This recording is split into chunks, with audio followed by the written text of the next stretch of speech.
Hello, ladies and gentlemen. Welcome back to the channel once more. I still remain your wonderful host, Don Boogie Don. Dodorima, Dodorima, Dodorima, Dodorima. Victor Seaman, I gave him Mary. Victor Seaman, I gave him Zisike Nolu, I gave him Mary. Ikabonagi, I gave him Mary. Abumiri. Oh, man, not to go far. It don't happen. Nigeria 4, Gabon 1. Finally, it is happening.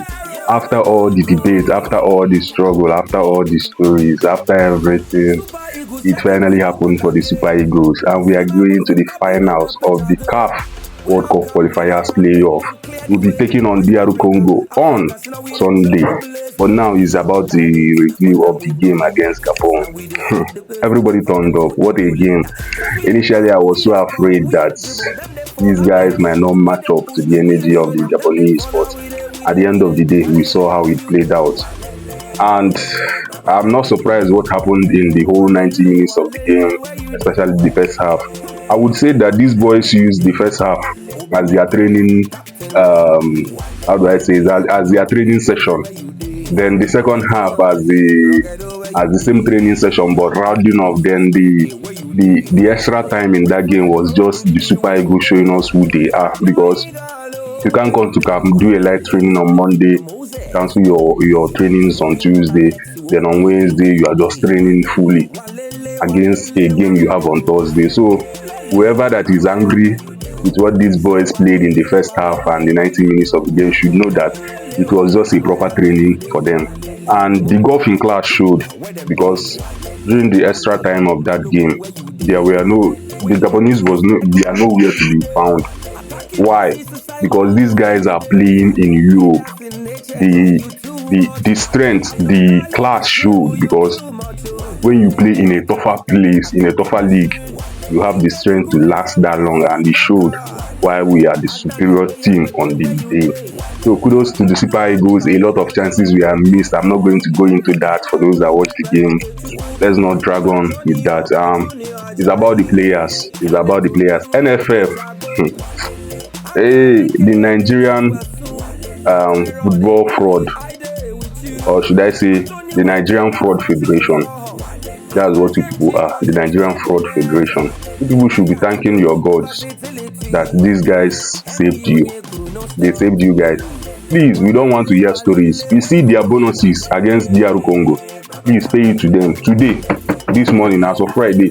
Let their accounts be reading alert, credit alert, so that they will get ready for the game against DR Congo. DR Congo is a more tougher opponent, because I wanted us to face Cameroon, but at the end of the day, it didn't happen. To the players, where do I start?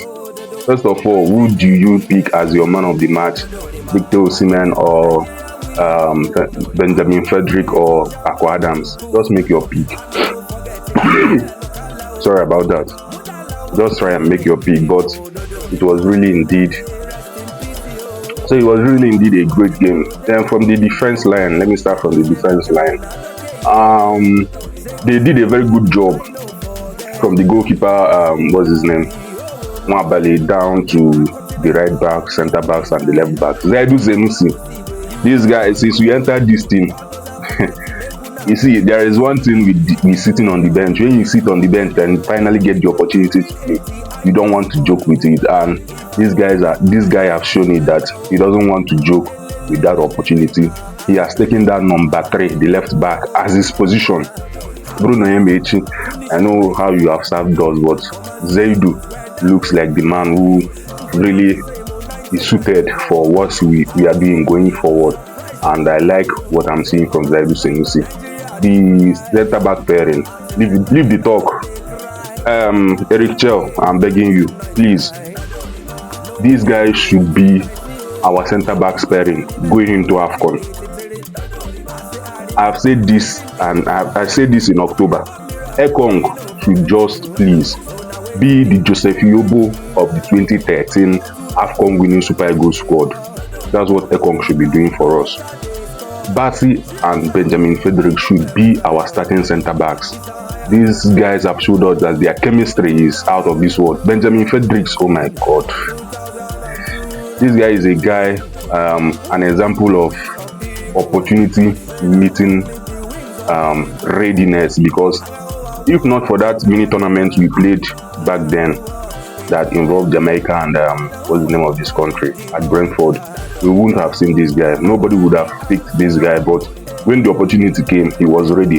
That's opportunity meeting readiness, and since then he hasn't looked back. So please, then Osai Samuel, I know you haven't really done so well for Birmingham, you haven't really picked so well, but like I said earlier in the preview video, I wanted a right back in a right back position and you played there. I don't know how long it will take Ola, but we should be looking for an alternative for that right back. Osai Samuel cannot be our only right back going forward. We still have an AFCON to come.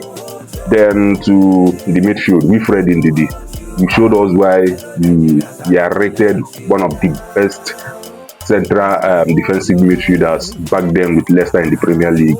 You showed us that class. We know you. Class is permanent, but form just comes and goes. You showed us the class. Even with that early yellow card, you still managed to finish the game on top. Then to the attackers, Victor Osimhen. What else should I say about this guy? He missed one of the cleanest, easiest chances in the added time. He missed one earlier, then missed the other one. But at the end of the day, he decided to do it the hard way, and he did it so well. Where would we have been without Victor Osimhen? I don't know. Akwa Adam, since you came into this team, you have not looked back, and kudos to you. Two goals in 3 games. There is no taking you out of this squad now. There is no taking you out of this squad. You compliment Victor Osimhen so well, and I just love the chemistry and your play pattern with Victor Osimhen. Ademola Lookman, I won't say much about you because I said it earlier. You are just coming back, and I hope that with the new manager change at Atlanta, you might play, or you will play a lot of games and get your form back. Then Chukwueze, it hasn't really been rosy since October because you haven't played much for Fulham. I hope you play more, because the more you play, the more you build your confidence and the more you stay in form. I won't really use this game to judge you because I know you haven't played much for Fulham. But all in all, the game was perfect. Eric Chell, there is something I always say about you. I always say you are a reactive coach and not a proactive coach, and I hammered on it in our October games when I did one of the preview videos, and I said you're always reactive. You always wait for something to happen before you do or you change things, and you are a master of that. You're a master of that. Our goals came in when you did the substitutions, but these days you are showing us that you can also be proactive. You want to solve the issue from this beginning. With the way you set up the team, you showed a coach who is proactive and reactive at the same time. Imagine being proactive and reactive. That will be a massive bonus to you. And thank you for taking that advice and trying to be proactive as well. Great game, great team. And like I said, I always say, please, this should be a training or how do I put it, an auditioning for our AFCON. We already have a team. The only person missing is Ola, who is our right back. Every other person in that team is just carry that template, move into AFCON. This should be our starting lineup. I'm not saying it because we defeated Gabon, but the chemistry, what these guys can do, we saw it in the last game in October. We saw it again. So, what more can I say? What more can I say? We look forward to Sunday to play the DR Congo, and I hope we win and go to the mini continental playoff tournament coming up in March next year. So thank you guys for watching, and as always, I always say, please remember to like, share and subscribe. It's free, and also let's get interactive in the comment section. Super Eagles, it's all very high. We thank you for this win. At least let us rest more, then wait for Friday. You guys should not be resting. No, don't rest on this. The journey is still far. It is still far. Beat DR Congo, then we take it from there. And I also forget to say something. Kudos to the referee. the South African referee that took charge of this game. We complained earlier about having South Africans and Benin refereeing our most important and crucial games, and the referee showed that he's competent. So kudos to him. The penalty shots, we saw it. They were penalties, but I believe that he just wanted to, how do I put it now, to balance the game. That's why he didn't give that Gabon penalty. It was really a penalty. Osai Samuel, it was really a penalty there. But of course, our own was also a penalty. But at the end of the day, penalty cancels penalty. Then no penalty. So kudos to Super Eagles. Like, subscribe, and also share. Thank you.